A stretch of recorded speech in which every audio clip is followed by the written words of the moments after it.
오늘 말씀은 골로새서 3장 15절로 17절 말씀입니다. 다 함께 봉독하시겠습니다. 그리스도의 평강이 너희 마음을 주장하게 하라. 너희는 평강을 위하여 한 몸으로 부르심을 받았나니 너희는 또한 감사하는 자가 되라. 그리스도의 말씀이 너희 속에 풍성히 거하여 모든 지혜로 피차 가르치며 권면하고 시와 찬송과 신령한 노래를 부르며 감사하는 마음으로 하나님을 찬양하고 또 무엇을 하든지 말에나 일에나 다 주 예수의 이름으로 하고 그를 힘입어 하나님 아버지께 감사하라. 반갑습니다. 저는 신촌교회 담임 목사 임재웅입니다. 우리가 드리는 오늘 예배가 참 익숙하지 않고 생경한 분들도 많이 있으실 겁니다. 오늘 처음 교회 오신 분들은 특히 예배라는 거 또 이런 장소가 좀 이상하다 싶은 생각도 드실 것입니다. 근데 저는 목사의 아들로 자랐어요. 그래서 여러분처럼 이런 예배, 이런 장소, 이런 환대가 생각보다 어색하지는 않습니다. 그래서 이 자리에 앉아 있는 여러분들의 마음이 어떤지는 잘 모르겠습니다. 다만 분명한 것은 목사의 아들로 제가 자라왔기 때문에 여러분보다 먼저 예수님을 믿는 사람으로서 오늘 정말 잘 오셨다, 오늘 정말 여러분 잘 오셨다라고 분명히 말씀드릴 수 있습니다. 왜냐하면 여러분이 오늘 예수님과 함께 새로운 행복의 길에 들어섰다, 이 마음에 확신이 있기 때문입니다. 제가 우리 교회 부임하기 전 다른 교회에서 부목사로 사역을 할 때 좀 당혹스러운 일이 있었어요. 이 목사인 제게 무당이 기도를 받으러 온 겁니다. 모시고 온 옆에 계신 분이 말씀하시는데 이분이 진짜 무당이라고 하면서 작두타는 박수 무당이라는 거예요. 근데 제가 무당님을 한 번도 만나본 적이 없잖아요. 근데 진짜 무당이라고 하니까 제가 탁 들을 때 무당 중에서 진짜 무당이 있고 가짜 무당이 있나 보다, 그런 생각을 하면서 기도받으러 오셨는데 제가 뭐라고 말을 할까 하다 호칭을 정리해야 되잖아요. 무당님이라고 교회에서 말하기도 그렇고 또 성도님이라고 그렇고, 그래서 그냥 아저씨라고 하기도 뭐해서 그냥 선생님이라고 했습니다. 선생님은 왜 오늘 저한테 기도받으러 오셨어요? 그랬더니 뭐라고 하냐면 자신이 팔자에 의해서 그냥 무당이 됐는데, 그래서 무당 일을 하고 있는데 본인 아들이 대를 이어서 신내림을 받고 이 무당 일을 하려고 한다는 겁니다. 그래서 그것만큼은 내가 못 주겠어서, 그것만큼은 대물림을 할 수 없어서 내가 그냥 무당 일을 그만하려고 기도받으러 오셨다는 거예요. 근데 너무 무서워 죽겠대요. 그런데도 오죽했으면 기도받으러 오셨겠습니까? 그 무당 일을 그만하려고. 그래서 기도를 빨리 받으려 하시는데 제가 기도하기 전에 좀 저를 보시라고 했어요. 오늘 선생님이 너무 잘 오셨는데 잘 생각해 보세요. 여지껏 자녀를 키우면서 진짜 좋은 것이라면 자녀에게 물려주고 싶고 자녀에게 대를 이어서 이것을 하게 하고 싶지 않습니까? 그것이 어렵고 힘들어도 정말 좋고 분명하다면 이걸 주고 싶을 텐데 왜 자녀에게 이거를 주기 싫어하세요? 저는 제 아버지가 목사님이셨는데 제가 목사 된다고 어려서부터 얘기할 때 너무 자랑스러워 하셨습니다. 그리고 제가 진짜 목사가 되었을 때 사람들 앞에서 내 아들이 목사 되었다고 다 알리셨습니다. 근데 아저씨는 왜 아들이 무당 되는 거 싫어하세요?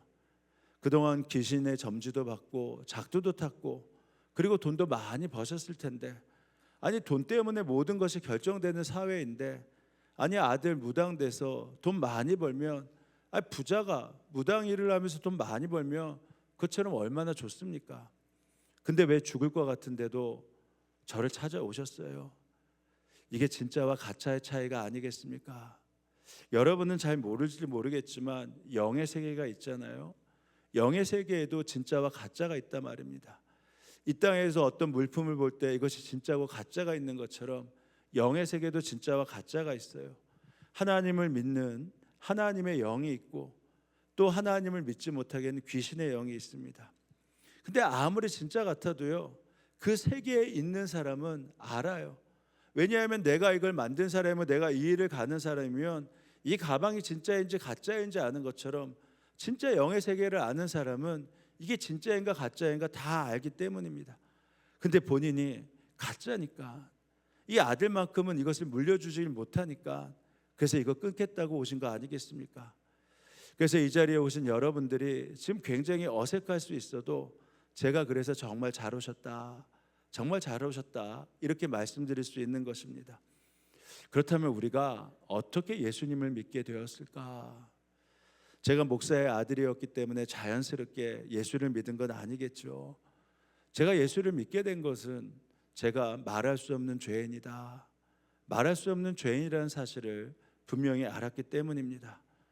아마 이 세상에 죄인 아닌 사람은 어딨어, 죄 짓지 않는 사람은 어딨어 이렇게 말씀하시고 싶은 분들이 많이 계실 겁니다. 그래도 내가 저 사람보다는 윤리적으로 도덕적으로 좀 괜찮잖아, 그러니까 저 사람보다는 내가 훨씬 나아. 세상에 나보다 악한 사람들 얼마나 많은데, 요즘에 방송에 보시잖아요. 캄보디아 사건을 보시면서 어떻게 같은 조국의 동족들에게 그런 사기를 치고 그런 장기 매매를 하고 그런 어려움을 주는 그 사람들이 죄인이지, 그 사람들에 비하면 저희는 훨씬 선하고 착한 사람 아니겠습니까? 착각 시리즈라는 게 있어요. 착각 시리즈. 남자의 착각은 뭔지 아세요? 솔직히 나 정도면 괜찮은 사람이다 이렇게 생각을 합니다. 모든 아기들의 착각은 뭔지 아세요? 울면 다 되는 줄 안다. 울면 다 되는 줄 아세요? 엄마들의 착각, 자기 애는 머리는 좋은데 공부를 안 해서 공부를 못하는 줄 알아요. 초딩들의 착각은 뭔지 아세요? 자기가 서울대 갈 수 있다라고 생각해요. 혹시 못 가도 나는 어디는 갈 수 있다? 연고대는 간다. 그래서 사람들이요, 자기 스스로에 대해서 어느 순간 그렇게 큰 문제가 없고 괜찮은 사람이다 이렇게 생각을 합니다. 술만 먹으면 집에 들어와서 온갖 세간 살림 다 때려 부시고 아내도 때리고 자녀도 때리고 있는 아버지라고 생각해 보세요. 아버지가 술 먹지 않고 정상적일 때는 아이들한테 잘해주고 아내한테 잘해준단 말입니다. 그러면 어떤 착각을 해요? 내가 술만 먹지 않으면 그래도 괜찮은 사람이다. 그래서 안 바뀌는 거예요. 문제라고 생각을 안 하니까 안 바뀌는 겁니다. 우리 초등학생, 중학생 아이들 부모님을 힘들게 하는데, 학교에서도 문제를 일으키는데 어느 순간 나보다 센 아이들 앞에서는 비굴하고 약한 아이들 앞에서는 굴림해요. 근데 그것이 문제라고 생각을 안 하죠. 그래도 괜찮은 사람이라고 생각을 합니다. 그러니까 아무리 죄인이라고 해도 그렇게 크게 죄인이라고 생각을 하지 않아요. 사실 저도 그랬다니까요. 저는 생각보다 꽤 괜찮은 사람이라고 생각을 했습니다. 아니, 여러분이 들으신다면 저 사람은 그래도 초등학교, 중학교, 고등학교 때도 꽤 괜찮은 사람이다, 물론 잠시 방황할 때는 있었지만 그래도 꽤 괜찮은 사람이다 라고 생각을 하실 거예요. 오늘 고등학교 친구가 여기 와 있습니다. 그 친구가 제가 힘들 때 갑자기 전화를 줬는데 이렇게 얘기하더군요. 지음이라고 얘기하면서 친구에게 갑자기 내가 너를 존경한다 이렇게 말을 하는 겁니다. 제가 존경받을 만한 일이 뭐가 있겠어요? 근데 이 친구가 그렇게 얘기하는 것에는 이유가 있어요. 여기 연세가 드신 분들이 이제 어느 정도 나이가 들면 몸이 많이 아파지지 않습니까? 이제 저도 여러분에 비해서는 많이 나이가 들지 않았지만 이제 이것저것 아파집니다. 근데 30대에 제가 했던 그 일 때문에 그 영향이 있는 것 같기도 해요. 제가 제 이야기를 조심스럽게 해보자면, 제가 다른 사람에게 제 간 이식을 해줬습니다. 2002년도에 동기에게 간 이식을 해야 될 상황이 왔었어요. 제가 하지 않으면 그 동기가 죽을 위험에 있었습니다. 실제적으로 간 이식을 하기 위해 병원에 입원했다가 그 동기가 갑자기 어려운 상황이 되어서 수술을 못하고 겨우 한 달 반이 지난 다음에 어느 정도 몸이 수습된 다음에 겨우 수술을 하게 되었어요. 친인척도 아니고 타인에게 누가 자신의 간을 쉽게 떼어줄 수 있겠습니까? 여기에 제 대학교 동기가 왔어요. 친구가. 이 친구는 제가 대학교 다닐 때 그리고 그 동기가 어떻게 살았는지 잘 알고 있습니다. 왜냐하면 그 동기 형은 친학교 다닐 때도 그 같이 가서 임종 예배를 드리고 그렇게 했던 위험한 상황 가운데 많이 있었거든요. 근데 제가 간을 띄워줬는데 다른 사람은 보통 간을 띄워줄 때 자기 간에 한 70% 정도 띄워줍니다. 그리고 간을 떼면서 쓸개도 없어지게 돼요. 그래서 제가 쓸개 빠진 놈이라고 하죠. 근데 보통 사람은 한 70% 정도 떼어주는데 저는 60%만 떼어줄 수 있었어요. 그게 참 감사였죠. 왜냐하면 간이 사람들 머리 크기만 하다고 해요. 근데 제가 감사하게 남들보다 머리가 굉장히 큽니다. 근데 머리가 안만 큰 게 아니라 저는 옆도 커요. 그래서 간이 남들보다 커서 저는 60%만 떼어줬습니다. 근데 그때가 30대 초반이라서 평택에서 목회를 할 때이고 아내는 개척을 하고 있는 상황이라서 돈을 벌고 있었어요. 아들은 3살이었습니다. 그러니까 누가 쉽게 그런 결정을 할 수 있겠습니까? 그러니까 사람들이 그런 일을 알면 제가 여러 가지 부족한 면이 있어도 저 사람은 한 사람의 생명을 살렸으니까 꽤 괜찮은 사람이다. 누가 자기의 간을 떼어주면서 생명을 살릴 수 있는 일을 쉽게 할 수 있겠습니까?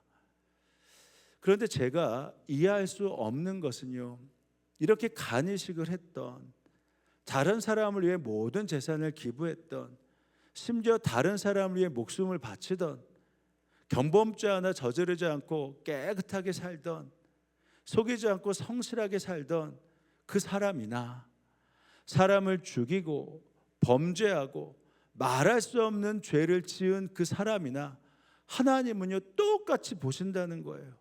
뭐라고 보시냐면 예외 없이 너희들은 죄인이다, 너희들은 죄인이다, 이렇게 보신다는 겁니다. 그러니까 이게 차별이죠. 아니, 성실하게 살고 남 속이지 않고 최선을 다해서 살고 심지어 생명을 내어준 사람하고 사람 등치고 사기치고 심지어 죽이기까지 한 사람하고 우리 하나님이 똑같이 죄인으로 본다고 하면 이게야말로 차별 아니겠어요? 근데 살다 보면 이 하나님의 말씀이 맞다라는 것을 알게 되죠. 생각해 보면 본래 착한 사람 나쁜 사람 있는 거 아닙니다. 목사도요, 여기 계신 장로님들도 또 인격적 수양을 많이 쌓은 사람들도 아무튼 이기면 좋아하고요, 아무튼 지면 싫어요.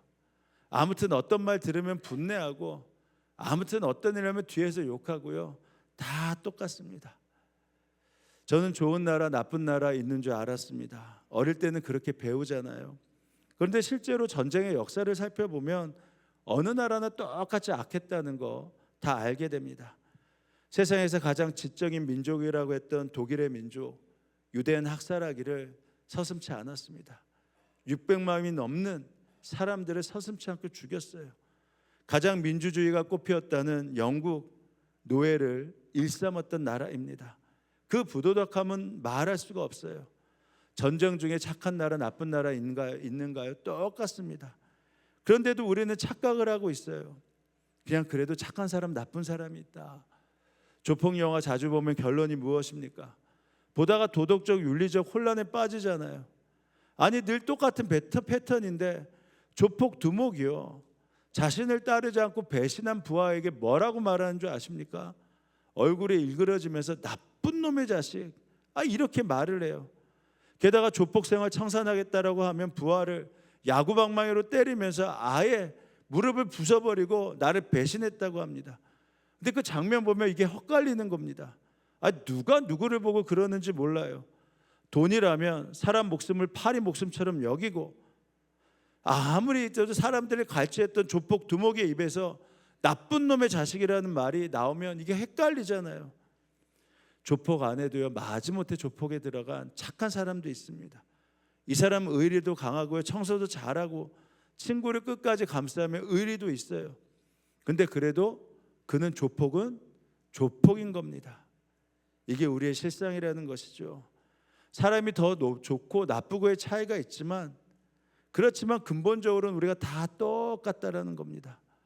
사과나무가 있어요. 사과나무에 사과가 많이 열릴 수도 있고 적게 열릴 수도 있지만 사과나무는 사과나무입니다. 그러니까 아무리 깨끗하고 선한 처인 거 보여도 그 안에 죄의 열매가 있다면 다 죄인이라는 것이죠. 사실 오늘 이 자리에 초청되어 오신 여러분들은 그래도 예수님을 잘 몰랐으니까 괜찮아요. 근데 여러분 데리고 오신 옆에 계신 분들 보세요. 이분들은요 진짜 못된 사람들이에요. 왠지 아십니까? 예수님 믿으면 더 착해져야 되는데 한번 보세요. 똑같습니다. 똑같이 죄 짓고요, 똑같이 의리 없고요, 똑같이 뒤통수 치고요, 똑같이 다른 사람보다 선하다고 하는데 그렇지 않아요. 그래서 성경은 주여 말을 해요. 이사스라에게 모든 사람은 하나도 예외 없이 뭐라고요? 죄인이다.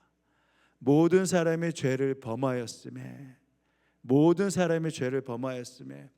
그러면 죄를 범하면 그 결과는 무엇이죠? 심판입니다. 죄의 대가는 결국은 심판을 받아야 돼요.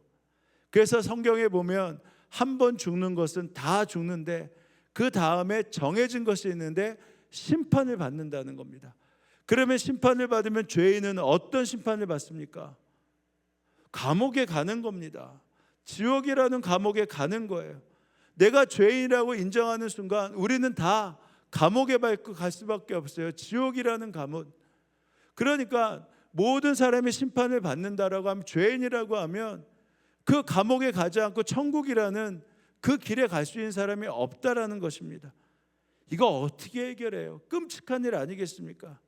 생각해 보십시오. 죄의 문제는 죄값을 치러야 되는데 죄값을 치른 다음에야 그 앞에 섰을 때, 감옥에 가지 않고 죄값을 치렀으니 너는 천국에 갈 수 있다고 하는데 이 죄값 치르지 않으면 다 심판을 받는다 말입니다. 그래서 많은 사람들이 예수님을 뭐 부처, 모하메드, 뭐 공자, 4대 성인 중에 하나다 이렇게 이야기를 하는데, 예수님은 4대 성인이 아니라 누군가는 죄의 대가를 지불해야 되기 때문에 이 죄가를 치르기 위해 이 땅에 오신 우리의 구원자다, 이렇게 말을 하는 것입니다. 여기 십자가가 있어요. 십자가를 그냥 걸어놓은 것이 아니라 예수님이 이곳에서 십자가를 지셨는데, 그것은 무엇이냐면 우리가 심판받고 지옥 가지 않게 하기 위해서 누군가가 죄의 대가를 대신 치러야 되는데, 그 죄의 대가를 대신 치르기 위해 예수님이 이 십자가에 달려 돌아가신 것입니다.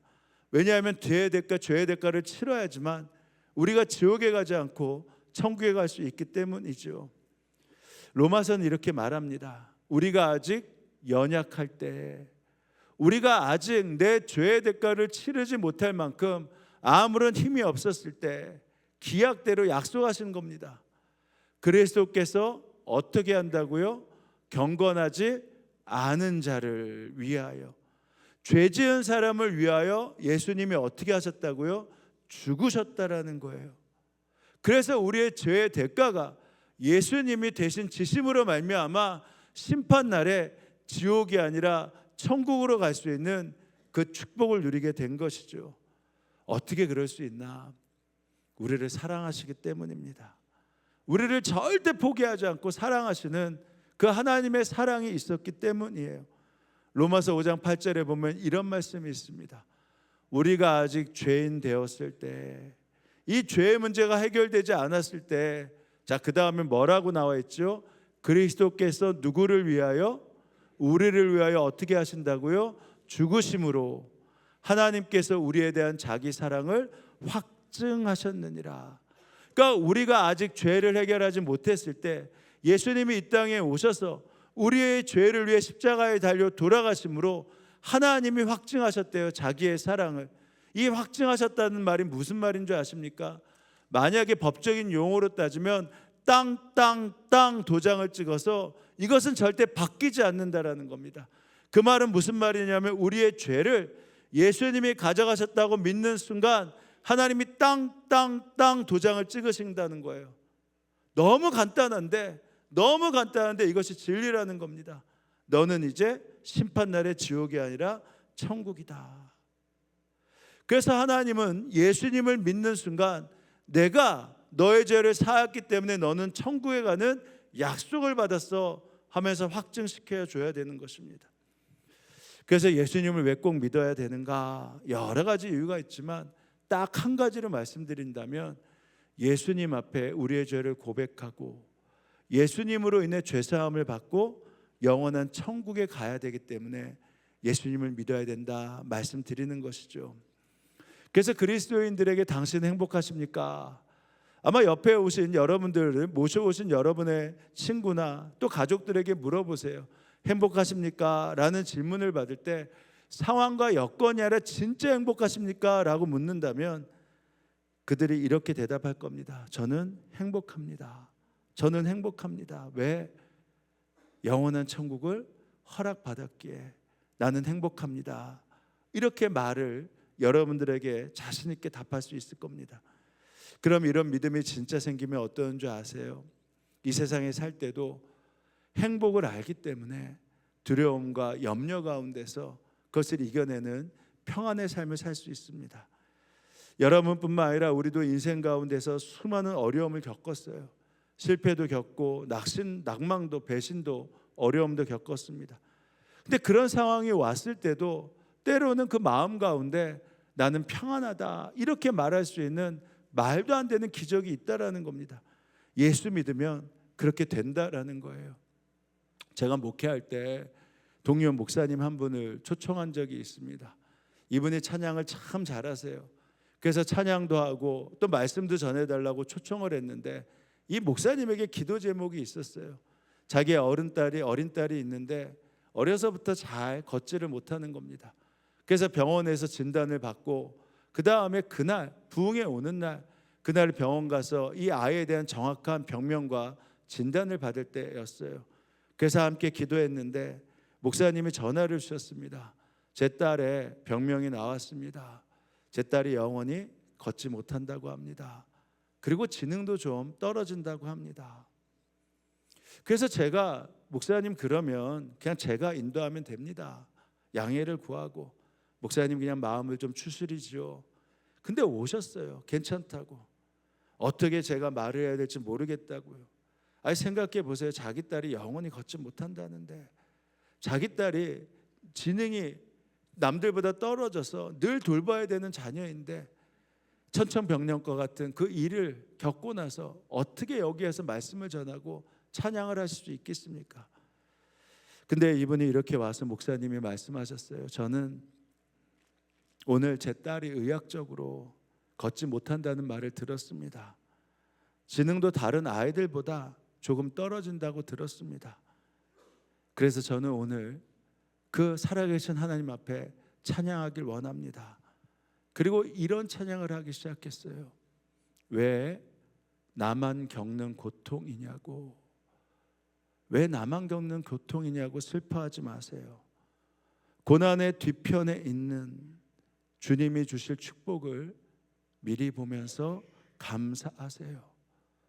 너무 힘이 드는 지금 이 순간에도 주님이 손을 잡고 계시잖아요. 남들이 지쳐 앉아 있을 때라도 당신만은 일어서세요. 아니 자신이 지금 제일 힘든데 그 평안한 마음으로 이 찬양을 하는 겁니다. 그리고 함께 앉아 있는 성도들을 보면서 이렇게 하세요. 힘을 내세요. 힘을 내세요. 주님이 손잡고 계시잖아요. 주님이 나와 함께 함을 믿는다면 어떤 고난도 견딜 수 있잖아요. 힘을 내세요. 힘을 내세요. 주님이 손잡고 계시잖아요. 주님이 나와 함께함을 믿는다면 어떤 고난도 견딜 수 있잖아요. 오늘 여러분이 오셔서 조금 잘한 것 같아요. 제가 그때 알았습니다. 어떤 사람은 두려움과 염려의 상황에서 속절없이 무너지는데 어떤 사람은 말할 수 없는 풍랑의 상황에서도 평안이라는 단어로 걸어갈 수 있다라는 것입니다. 우리가 그렇게 됐어요. 내 삶에 문제가 생기는데, 경제적인 문제가 생기고 건강에 문제가 생기고 가정에 어떤 환란이 생겨도 이거 다 풍랑이지 않습니까? 예수님이 나와 함께 하심을 믿으면 말할 수 없는 평화이라는 단어가 내 안에 가득 차기 시작합니다. 걱정이 없는 것이 아니라 걱정과 염려를 이겨낼 수 있는 예수님이 나에게 있는 것이에요. 오늘 우리 성도들 가운데서도 환자들이 많이 있습니다. 암으로 인해 너무나 고통받는 환자들이 많이 있어요. 그냥 이 자리에 앉아 있는데 보기만 해도 눈물이 나는 그런 성도들이 많이 있습니다. 경제적인 어려움 때문에 이 자리에 앉아 있는데 저 문제를 어떻게 해결해 낼까 고민하는 성도들이 많이 있습니다. 근데요, 한번 물어보세요. 진짜 평안하냐고. 아마 그 성도들은 동일하게 말할 겁니다. 예, 목사님, 그래도 평안합니다. 오늘 초청받아 여기 오신 여러분들 꼭 기억하세요. 제가 교회만 다니라고 절대 말씀드리는 거 아닙니다. 예수님을 진짜 믿으시라는 거예요. 예수님은 하나님이십니다. 예수님을 구조로 영접하면 여러분의 인생에 정말 놀라운 일이 펼쳐집니다. 무서울 것이 없는 것이 아니라, 두려울 것이 없는 것이 아니라 바로 그것을 이겨낼 수 있는 감사와 평안이 내 안에 가득 찰 수 있는 것입니다. 오늘 본문에 이런 기가 막힌 말씀이 있어요. 그리스도의 평강이 너의 마음을 주장하게 하라. 근데 이 평강이 있기 때문에 말할 수 없는 감사가 터져 나오는 거 아십니까? 오늘은 우리 성도들과 함께 추수감사절이라는 절기를 지냅니다. 1년에 딱 한 번 그동안의 여러 어려움 가운데서도 내가 행복을 허락하시고 내가 하나님 앞에 나아갈 수 있는 평안을 허락해 주셨기 때문에 그것에 감사합니다 하면서 전성성 성도가 감사의 시간을 갖는 추수감사절이라는 시간을 갖습니다. 왜냐하면 그 감사가 우리 가운데 하나님의 약속과 은혜로 부어졌기 때문입니다. 성경에 보면 이렇게 나와 있어요. 나를 믿는다면 너희들은 감사하는 자가 될 것이다. 15절을 다시 한번 읽어보겠습니다. 그리스도 예수의 평강이 너의 마음을 주장하게 하라. 너희는 평강을 위하여 한 몸으로 부르심을 받았나니 또한 감사하는 자가 되라. 할렐루야. 그리스도인 중에 하나의 덕목은요, 바로 감사하는 자가 되는 것입니다. 그래서 이것을 가지고 찬양할 수 있고요, 이것을 향해서 감사하며 나아갈 수 있는 것입니다. 예수 믿게 되면 그렇게 돼요. 그래서 여러분들을 정말 오늘 이 시간 최선을 다해서 모시길 원했고 그 마음을 함께 전하는 것입니다. 오늘 이 자리에는 말씀드린 대로 고등학교 친구도 왔고 대학 친구도 왔고, 저기에는 제가 먼저 교회에서 가르쳤던 청년이 이제 성인이 돼서 와서 앉아있기도 하고, 근데 고등학교 선배님이 오셨어요. 이 선배님과 함께 예수를 믿지 않은 후배, 영태라는 후배를 데려오기를 원했는데 오질 않았는데 이 선배님은 그냥 같이 어머니와 함께 오셨습니다. 근데 잠깐 지금 여러분이 꼭 예수를 믿길 원한다라는 마음을 가지고 한 3분 정도 그 마음을 꼭 전달하고 싶다라고 저에게 말씀해 주셨어요. 그래서 갑자기 오늘 좀 초청을 하게 됐습니다. 유재한 선배님이세요. 그냥 고등학교 선배님은 다 선배님이에요.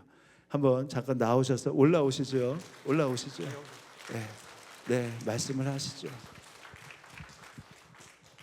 예, 오늘 귀한 시간 감사드리고 이 짧은 시간이 정말 하나님께 영광이 되는 시간이 되었으면 좋겠습니다. 저는 5대째 크리스찬입니다. 오늘 어머니 모시고 왔는데 어머님이 4대째시고요. 그런데 2010년까지 오늘 목사님 가짜 진짜에 대해서 말씀 많이 해주셨는데, 가짜 크리스천은 아니고 나쁜 크리스천이었습니다. 그러다가 어떤 일이 있어서 2011년 1월에 하나님께 너무너무 큰 은혜를 경험을 하고 나서 주변을 돌아보니 너무 믿지 않는 친구, 선배, 지인들이 많은 거예요. 그래서 그때부터 전도하기 시작했습니다. 겁날 것이 없었습니다. 전도해야 됩니다. 전도, 하나님 믿어야 된다. 하나님 믿어야 된다. 천국과 지옥이 있다. 그런데 대부분의 사람들이 제가 말하는 거 듣지를 않아요. 왜냐?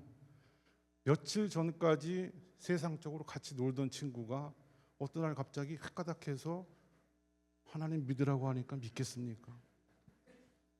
자그만치 쉬지 않고 12년을 전도를 했습니다. 그러던 어느 날 한밤중에, 제가 이제 어머니 모시고 살기 때문에 저녁에는 핸드폰을 무음이나 진동으로 해놓는데, 그날따라 핸드폰을 켜놓고 잔 거예요. 한참을 자고 있는데 벨이 울렸어요. 그 전화를 받았는데 대뜸 한다는 얘기가, 재한아, 하나님 믿는 거 어떻게 하는 거야? 기도는 어떻게 하는 거야? 나 지금부터 하나님 믿고 싶어. 제가 자다 말고 전화를 받았으니까, 야, 그런 거 같으면 내일 아침에 전화를 하지 왜 지금 자다 말고 깨워가지고 전화하는 거야? 짜증을 낸 거예요. 하나님 믿겠다는 친구한테, 12년 동안 전도했던 친구한테. 그랬더니 이 친구가 얘기를 안 해요. 근데 가만히 있으니까 꺽꺽 하면서 계속 울어요. 술 취했나? 근데 계속 울어요. 왜 그래? 근데 정신을 차린 거죠, 제가. 그랬더니 자기 부인이 머리부터 발끝까지 오른쪽 마비가 왔다는 겁니다. 지금 3일째 대소변을 받고 있다는 거예요. 3년 전 그 친구 나이가 55세인데 부인은 1살 어려서 54세인데, 이 친구는 결혼한 지 30년이 넘는데도 아직 아이가 없어서 그 아이조차도 제가 하나님께 달라고 기도하던 그런 친구였는데, 아니 어떻게 갑자기 머리부터 발끝까지 오른쪽 마비, 그것도 완전 마비가 와가지고 대소변을 받고 있다는 거예요. 죽고 싶다는 거예요. 그런데 하나님께 기도해보고 싶다는 거예요. 그런데 12년 동안 제가 은혜 받고 하나님, 예수님, 성령님 위에 기도했는데 이 세 분이 다 생각이 안 나요. 딱 한 사람 생각이 나더라고요. 우리 임재웅 목사님이 생각이 납니다. 이거 웃을 일이 아닙니다. 심각한 일입니다. 근데 그 시간이 너무 늦었다고 생각도 안 되고 무조건 배를 눌렀는데 목사님이 전화를 바로 받으세요. 목사님, 큰일 났습니다. 제 친구가 이런 일을 당해서 부인이 지금 이렇게 되었습니다. 어떻게 해야 될까요? 그런데 목사님은 하나도 놀라지 않으세요. 전화번호, 제 전화번호 주시고 전화하라고 하십시오. 그 전화를 끊고 친구한테, 야, 빨리 전화를 해봐라. 목사님하고 전화가 됐겠죠. 제가 아침에 제 친구한테 물어봤습니다. 어제 목사님하고 통화했냐? 목사님이 전화하셔서 스피커폰으로 핸드폰을 돌려놓고 부부가 같이 들으십시오. 그렇게 기도를 하셨다는 거예요. 그런데 아침까지 이 부부가 잠 한숨 못 자고 눈물로써 그 기도의 은혜 때문에 밤을 꼬박 샜다고 하더라고요. 지금 현재 어떻게 됐는가? 이 가정만 하나님을 믿는 것이 아니라 이 집안에 형님 계시고 누님 계시고 어머님 계신데 이 집안 전체가 하나님을 영접하게 되었고, 특히 제가 깜짝 놀란 일이 있습니다. 어머님이 90세 되셨는데 90년 동안 단 한 번도 어느 누구한테 하나님 믿읍시다라고 전도받은 적이 없는 분이었어요. 제가 더 가슴이 아픈 거예요. 내 친구를 위해서는 기도했는데 친구 어머니를 위해서는 기도를 못한 거였습니다. 오늘 무당, 가짜 무당, 진짜 무당 있었는데 성경에 보면 가짜 선지자, 진짜 선지자 많이 나옵니다. 여러분은 정말 행복합니다. 제가 오늘 교회 와서 처음 예배를 드려보는데 찬양 인도해 주시는 분, 성가대 대표 기도하시는 분, 여러분 인도해 주시는 분, 안내해 주시는 분 너무 은혜스러워요. 우리 목사님, 이 진짜 이 시대, 저는 자꾸 그런 생각이 드는데, 마지막 시대라는 생각이 드는데, 왜냐? 이거보다 더 마지막 시대가 있어서는 안 될 것 같은 마음이 들어요. 이 마지막 시대에 우리 임재영 목사님 정말 대한민국의 영적 지도자로 세워주셔서 더 큰 일들을 많이 할 수 있도록 여러분들이 함께 기도해야 되고요. 두 번째, 오늘 전도주일, 전도 축제 주일인데 우리가 나가서 모르는 사람한테 전단 주면서 교회에 오십시오도 중요하지만, 정말 내가 사랑하고 아끼는 분이 있는데 하나님을 모른다고 한다면 그분을 위해 금식기도 하실 수 있어야 됩니다. 하나님 무서운 분입니다. 지금도 내 친구의 부인은 오른쪽을 잘 못 씁니다. 오른팔은 거의 못 씁니다. 그런데 이것도 기적이라고 말씀드려야 될지 모르겠는데 삼형제가 있어서 며느리가 3명인데 한 번도 이 시어머니를 모시질 않았어요. 그런데 지금은 어쩔 수 없는 여러 상황에 의해서 오른쪽 많이 불편한 며느리, 막내 며느리가 직장한 말기 시어머니를 모시고 살아요. 기도하면서 살아요. 눈물로서 기도하면서 살아요. 그래서 여러분께 당부드립니다. 정말 하나님이 매를 들기 전에, 내가 정말 아끼고 사랑하는 사람한테 매를 들어서 하나님 믿게 하기 전에 여러분들 눈물로서 금식으로서 기도 한번 할 수 있다면 너무너무 좋을 것 같습니다. 그래서 잠시, 이거는 예정이 없었던 시간인데 30초만, 제 친구 이름이 이종훈입니다. 이게 지금 방송이 어디까지 나갈지 모르겠는데 정말 간절하게 부탁드립니다. 제 친구 부인 정말 좀 완쾌돼서 이 신촌교회에 나와서 함께 예배할 수 있었으면 좋겠고요. 우리 임재웅 목사님 건강 지켜주셔서 이 마지막 시대에 대한민국을 구원할 수 있는 분 중에 한 분으로 세워달라고 이 두 가지 놓고 지금 30초만 기도하면 좋겠습니다. 하나님 아버지 감사합니다. 오늘 정말 본의 아니게 하나님 성령님의 인도하심으로 이곳에 와서 너무나 많은 큰 은혜를 받았습니다. 사랑을 받았습니다. 하나님 귀한 임재우 목사님을 이곳에 세우셨는데 이 시대, 정말 마지막 시대 같은 이 시대를 살고 있을 때 빛과 소금의 역할로 성령 충만한 목사님으로 이 대한민국의 새로운 지도자로 세워주셔서 더 큰 일을 많이 할 수 있도록 도와주시옵시고, 이 신촌교회 성도님들이 나가서 전도하는 것, 노방전도 중요하지만 정말 내가 아끼고 사랑하는 가족이나 친구나 친지나 지인이 있다면 그들을 위해 금식하고 간절히 하나님께 매달려 기도할 수 있도록 도와주시고 역사하여 주시옵소서. 감사드리오며 예수님 이름으로 기도합니다. 아멘. 그리고 한 가지, 제가 오늘 여기 와서 기도하는 중에 혹시 어느 가정이 지금 부모님을 모시고 계신데, 노부부를 모시고 계신데 요양원을 보내야 되는지 안 해야 되는지 그와 갖고 기도 제목이 한 가정이 만약에 있으시다면 제가 감히 말씀드리는데 힘들어도 모셨으면 좋겠어요. 하나님 뜻이 있을 거라고 그런 마음이 생겼습니다. 감사합니다.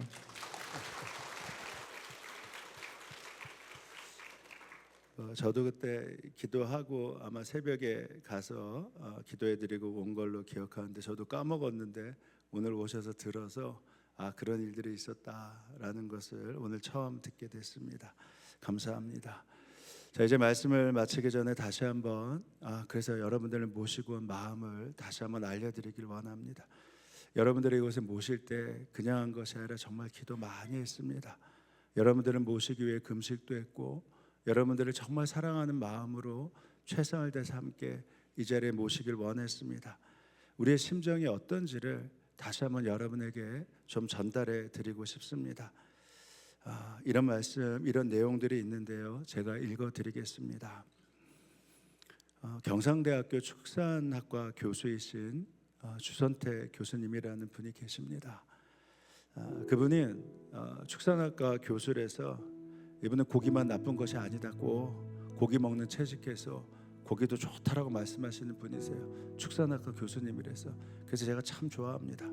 고기도 좋다고 해서. 근데 이분이 아름다운 시작이라는 책을 쓰셨는데 이분이 미국 유학 가기 전까지 어머니의 유언 때문에 예수님을 안 믿었어요. 어머니가 그렇게 무속신앙을 숭배하는 분이셨습니다. 칠성님을 섬기고 점쟁이를 찾아다니고 굿을 많이 하던 그런 분이셨어요.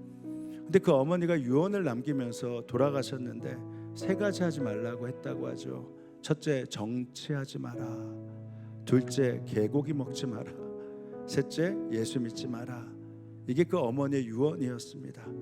이분이 미국 가서 공부를 하는데 일요일이 되면 너무 좋은 거예요. 왜냐하면 아이들 그 당시에 커뮤니티인 교회에 보내고 본인은 골프 치러 갈 수 있으니까 그게 너무 좋은 겁니다. 그래서 예수 믿는 건 싫지만 아이들 뭐 교회보다 커뮤니티야 하면서 보내고 본인이 골프 치고 재밌게 시간을 지냈죠. 근데 크리스마스가 다가왔는데 이 딸 소영이가 하루는 아빠한테 이러는 거예요. 아빠, 나는 교회에서 나는 아빠가 없는 줄 알아. 이분이 이 말에 충격을 받았습니다.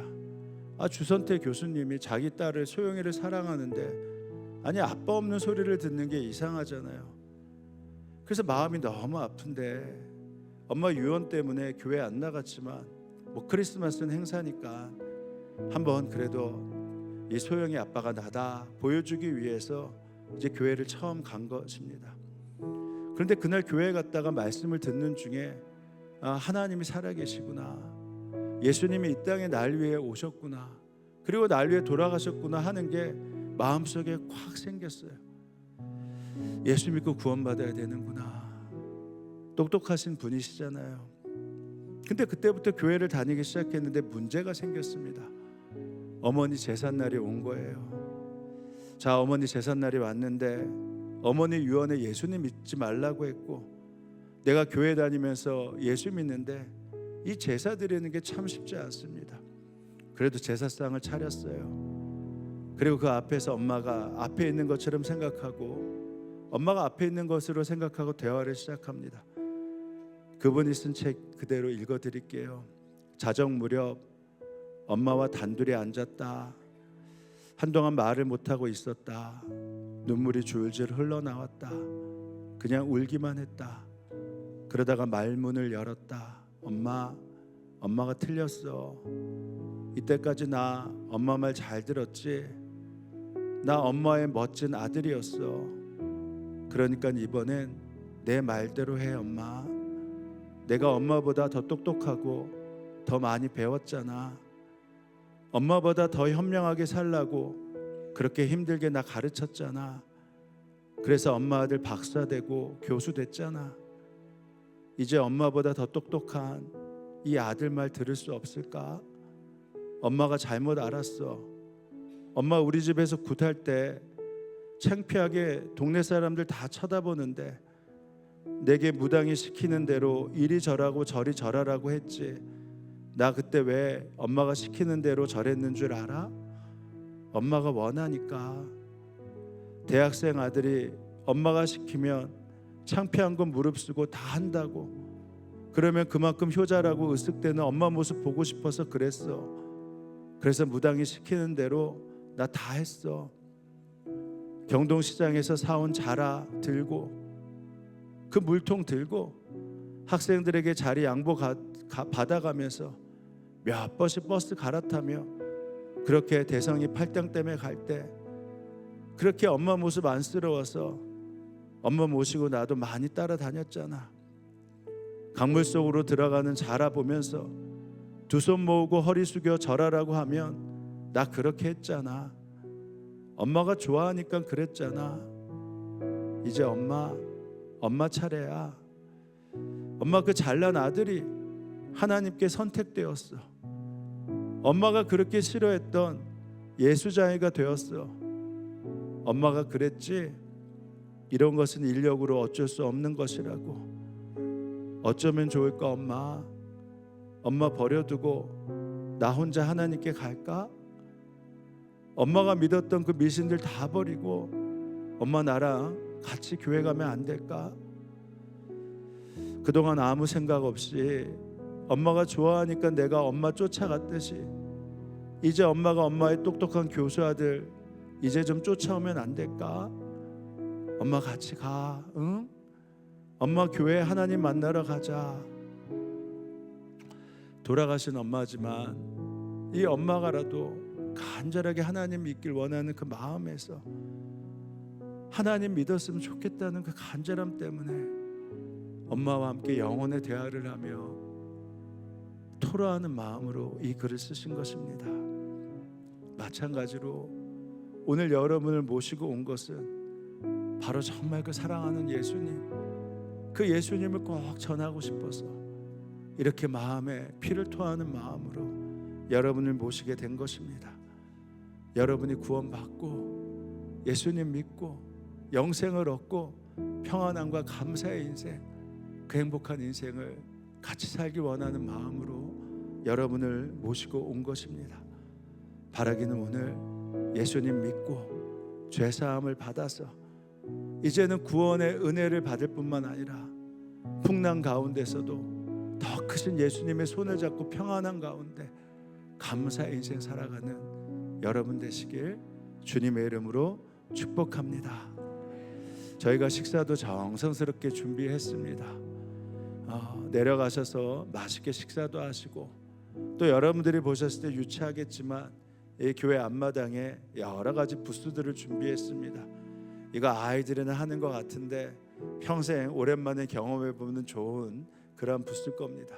그것도 참석하시고, 또 데려오신 함께 가족들과 지인들과 사진도 찍으시면서 교회 행복이 이것이구나, 그것도 함께 누리시는 여러분 되시길 권면합니다. 자, 이제 우리 함께 좀 기도하는 시간을 가질 텐데, 이 시간 정말 내가 예수님을 믿고 싶다, 이제 잘은 모르겠지만 예수님을 믿고 싶다 하시는 분은 이 시간 자리에서 좀 일어서시길 원합니다. 제가 저희 성도들이 여러분을 위해 기도하는 시간을 갖도록 하겠습니다. 이제 예수님을 믿겠다고 결정하시는 분은 이 시간 이렇게 자리에서 일어나시면 되겠습니다.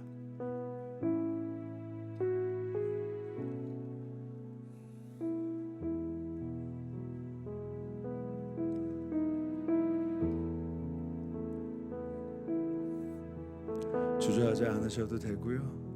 그냥 마음에 불편함이 있지만 결정하셔도 돼요. 오늘 함께 이렇게 일어나셔서 오늘이 한 번이 여러분의 평생의 축복의 시간이 될 겁니다. 그래서 마음을 주시는 분은 이 시간 함께 일어나서 같이 옆에 계신 성도님들도 같이 일어나서 그 구원에 동참시키셔도 되겠습니다.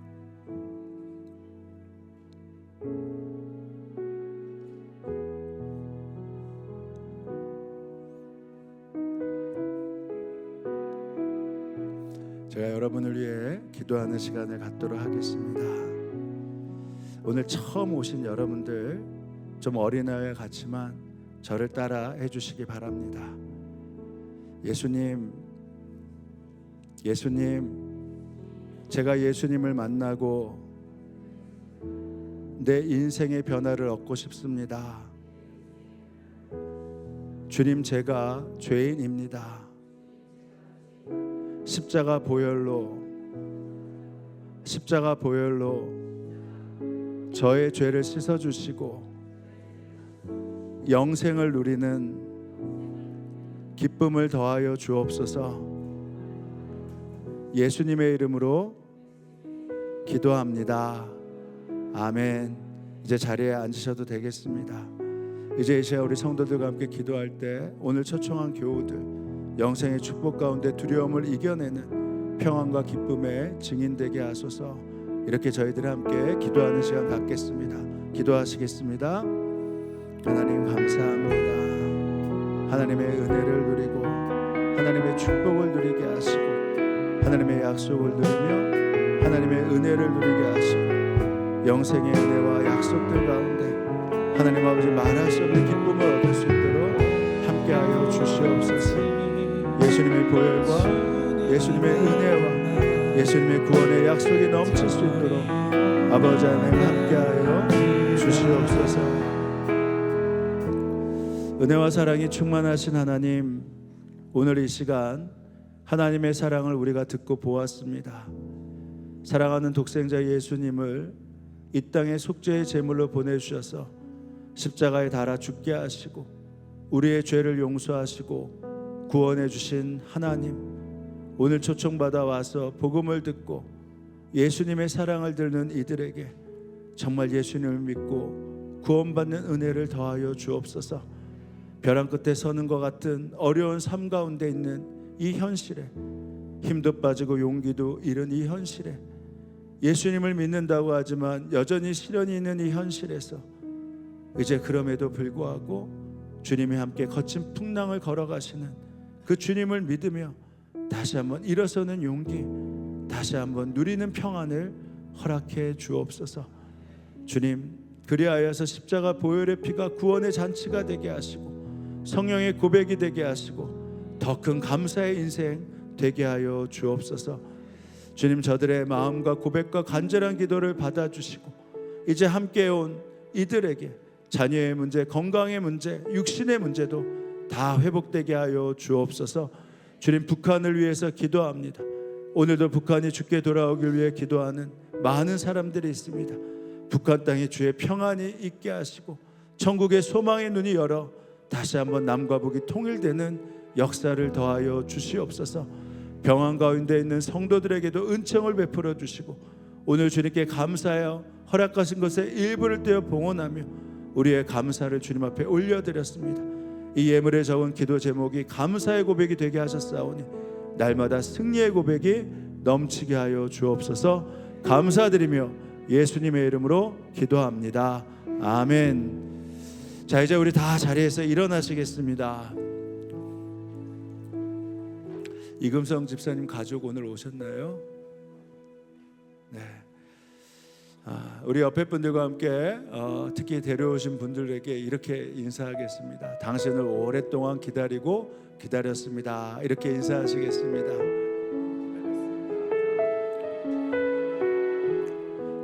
한번 또 인사할까요? 점심도 맛있게 드시고 가십시오. 이렇게 인사하겠습니다. 자, 이 시간 여러분을 축복하며 찬양합니다. 축복의 찬양입니다.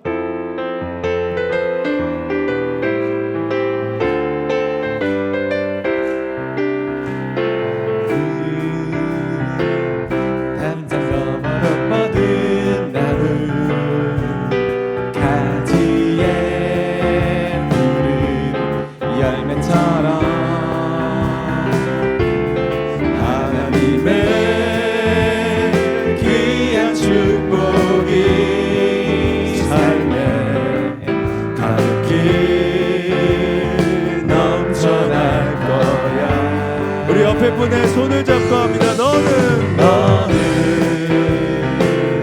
어떤 시련이 와도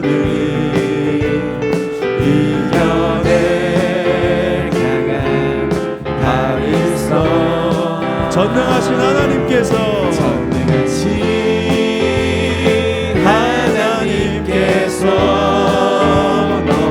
언제나 함께 하시니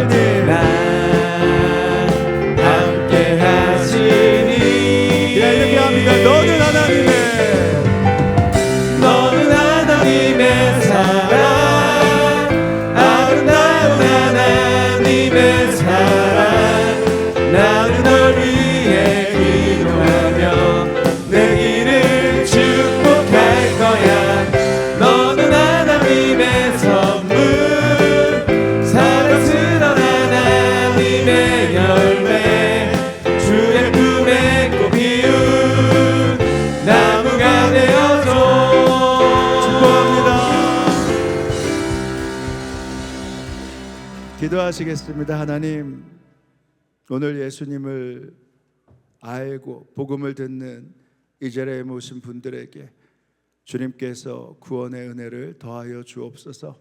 지금은 성부, 성자, 성령 삼위일체 하나님의 은혜와 약속이 이 예배에 함께한 성도들 머리머리 가운데, 또 이 자리에 처음 온 구원받을 당신의 사랑하는 딸과 아들 가운데, 그리고 이들의 일터, 가정 가운데, 자녀 가운데 지금으로부터 영원히 함께하옵시기를 간절히 축원하옵나이다.